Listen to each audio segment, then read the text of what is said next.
bạn chắc bắt đầuពីបញ្ចប់ធូលមូមកយើងចូលមកកាន់ tool rotate វិញម្ដងបាទអញ្ចឹងមុនដំបូងខ្ញុំសូមដាក់ object បន្ថែមទៀតតែខ្ញុំចូលមកកាន់ place ចូលមកកាន់ object នេះមកហើយខ្ញុំយកពាក្យថាassort ហើយយក page file នេះយកកង់ឡាននេះខ្ញុំឆ្លាញ់កង់ឡានពណ៌ខ្មៅនេះអញ្ចឹងខ្ញុំដាក់កង់ឡាននេះត្រួតលើគ្នាពីរដុំចេះមកបាទអញ្ចឹងខ្ញុំចង់ rotate បាទលំងាកនៅកង់ឡានទី1នេះមកផ្អែកទៅលើកង់ឡានទី2នេះអញ្ចឹងខ្ញុំអាចប្រើនៅ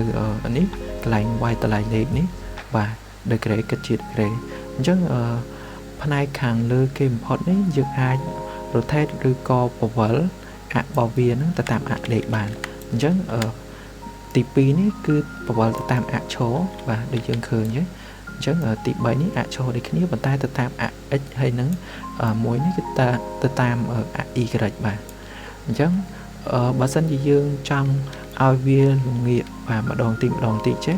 យើងគ្រាន់តែចុច left click បូកជាមួយនឹង keyboard shift របស់យើងណាបាទអញ្ចឹង object របស់យើងនឹងមានលំងាកម្ដងតិចអូខេបន្ទាប់មកទៀតយើងចាប់ផ្ដើម move វាដោយប្រើអក្សរ M បាទយើងចាប់ផ្ដើម move កង់ឡានខាងលើនេះយកមកផ្អែកទៅនឹងកង់ឡានខាងក្រោមនេះបាទអញ្ចឹងយើងអាចធ្វើការ rotate នៅ object ជាច្រើនទៀតបានហើយយើងចូលមកកាន់ select all category ដែរហើយយើងប្រើនៅ tool rotate របស់យើងនេះយើងចាប់ rotate ដូចជាបាទមុខឡានរបស់យើងនេះ rotate ចុះឡើងឬក៏ដើមឈើរបស់យើងនេះក៏អាច rotate បានដូចគ្នាបាទអញ្ចឹងបន្ទាប់ពីយើងចប់ tool rotate មកយើងចូលមកកាន់ tool scale របស់យើងដែលមាន shortcut អក្សរ L កាលណាយើងចុចអក្សរ L ឬក៏ចុចលើប៊ូតុង scale នេះមកបន្ទាប់មកទៀតយើង select object របស់យើងអញ្ចឹងខ្ញុំចង់ scale ដើមដបងជានេះប្រទាលដបងជានេះមកកាន់តម្លៃលេខរបស់វាខ្ញុំដាក់មកកាន់តម្លៃលេខ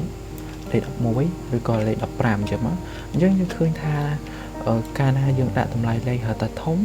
ទំហំរបស់ដបងយៈហ្នឹងក៏កាន់តែធំទៅតាមនឹងដែរអញ្ចឹងកាលណាយើងទាញមកកាន់ scale មួយវិញគឺជា scale ដើមរបស់វត្ថុរបស់យើង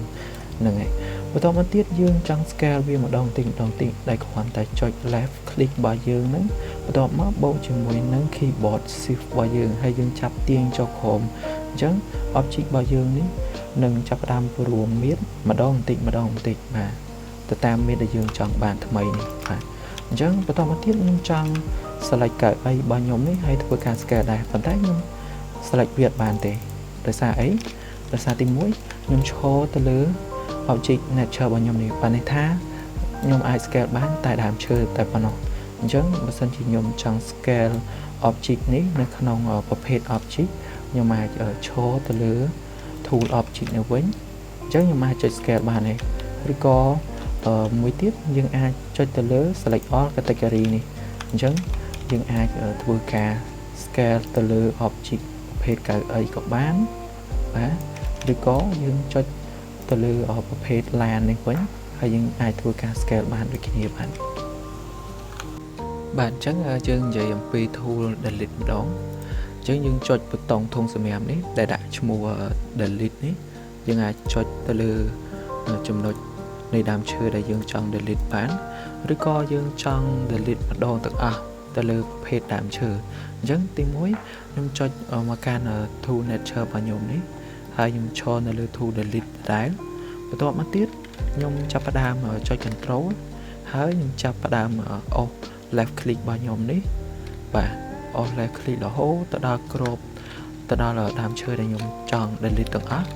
បាទអញ្ចឹងវាបាន select រួចរាល់ហើយ object ដែលយើងត្រូវ delete នេះមានចំនួន781ដើមអញ្ចឹងខ្ញុំគ្រាន់តែចុចពាក្យ delete selected object នេះ